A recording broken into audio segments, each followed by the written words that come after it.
This is the WJTS News. Thanks for tuning in. I'm Joey Rehl reporting. DuBois County is now officially under a burn ban.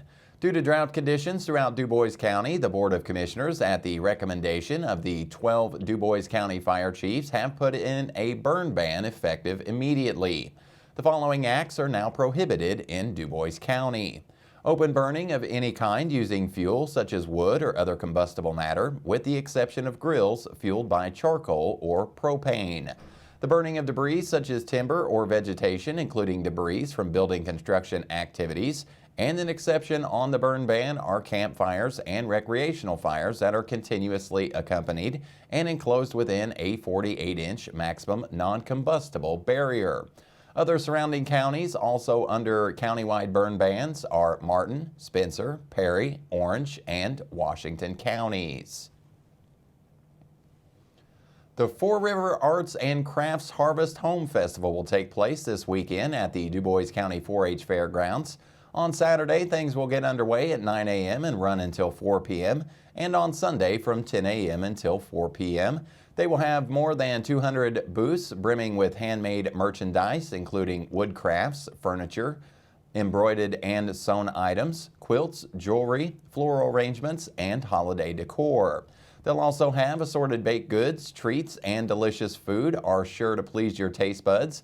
So bring the family out and enjoy the Four River Arts and Crafts Harvest Home Festival this weekend at the DuBois County 4-H grounds.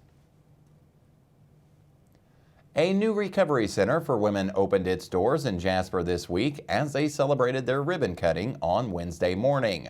Lots of smiling faces and happy conversation ensued inside the walls of the new home, which will house 15 doves or recovering women at a time. Wendy No, CEO of Dove House, was in attendance along with many others celebrating the new facility.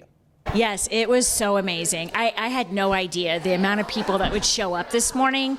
You know, because when you think ribbon cutting, it's a couple of people. We do it for, media or awareness. But the community showed up today. There were so many people. I bet we had 100 people today. Megan Durloff, the Director of Operations at this new Dove House, also had a few things to say about the opening. It is a sigh of relief to be able to, finally cut that ribbon. It's been something that I've been thinking about for years. It's been something I've been praying about for years, and it's finally here. And so it is a sigh of relief, but this is when the real work starts. There's a lot of really brave women that are about to walk through our doors, and lives are going to change here. When asked what can the DuBois County community do in order to support the Dove House in the future, Megan replied with this. DuBois County can show up by going to our website, doverecoveryhouse.org, and we have a Amazon wish list on there. So all of the needs that we have to be able to bring our first residents into this home, there's a wish list that they can click on that link, and they can figure out what are some of the things that they feel called to help provide. But we also have all kinds of volunteer opportunities. So if there's anybody who wants to show love for our doves as they start their journey in recovery, maybe it's, you want to go on a walk down the river walk, or maybe you want to teach them how to do cross stitch or knit a blanket. Maybe you want to lead yoga at the house. There's so many different possibilities. For more information on the Dove House and ways that you can seek treatment or volunteer at the house, please visit doverecoveryhouse.org. Yesterday, the Indiana Department of Workforce Development announced it received a $10.8 million grant from the U.S. Department of Labor to connect employers with dislocated Hoosier workers. The money comes from the Quality Jobs, Equity Strategy, and Training Disaster Recovery Grant Program, or QUEST, which targets high-quality jobs in infrastructure, environment, and climate, the care economy, and other critical and growing sectors.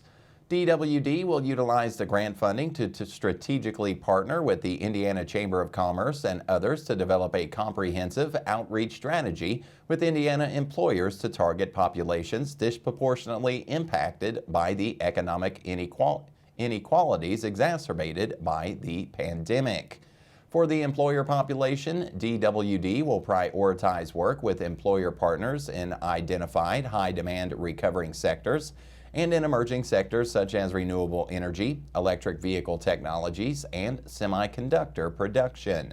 Authorized by the Workforce Innovation and Opportunity Act of 2014, dislocated worker grants temporarily expand the service capacity of dislocated worker programs by providing funding assistance in response to large, unexpected economic events that cause significant job losses. On July 5th of this year, the department announced the availability of funds for Quest Disaster Recovery National Dislocated Worker Grants of up to $15 million per applicant. Holy Family Parish in Jasper is collecting items for mission outreach in Appalachia now until Monday, October 17th. Among the items most needed this year are socks and underwear for girls and boys, size infants through teens. All clothing items should be new only. Diapers in all sizes are also needed.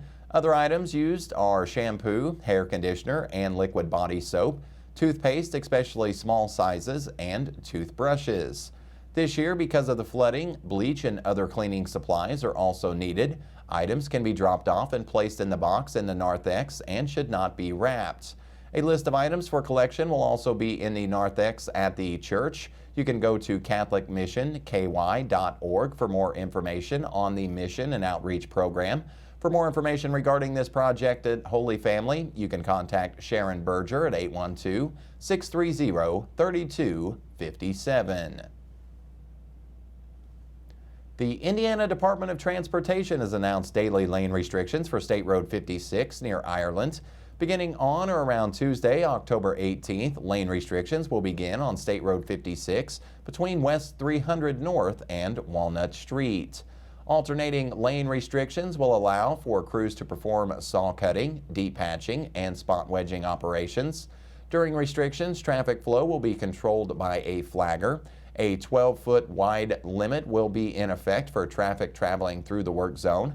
Traffic restrictions will occur between 7:30 a.m. to 6 p.m. daily. Work is expected to last through the end of November, depending on weather conditions. Hospitals across the state are overwhelmed with young patients suffering from RSV. Officials at the Peyton Manning Children's Hospital say their pediatric units are at capacity and their emergency department is swamped with babies and toddlers with upper respiratory issues. While it is technically RSV season, local hospital officials say they are seeing patients with the virus earlier than in years past. It's being reported that this particular RSV variant is causing more severe symptoms among some pediatric patients, leading to more hospitalizations. Stay tuned. WJTS News will be right back with a check of weather, and then Kurt Guxell will be in with a look at sports.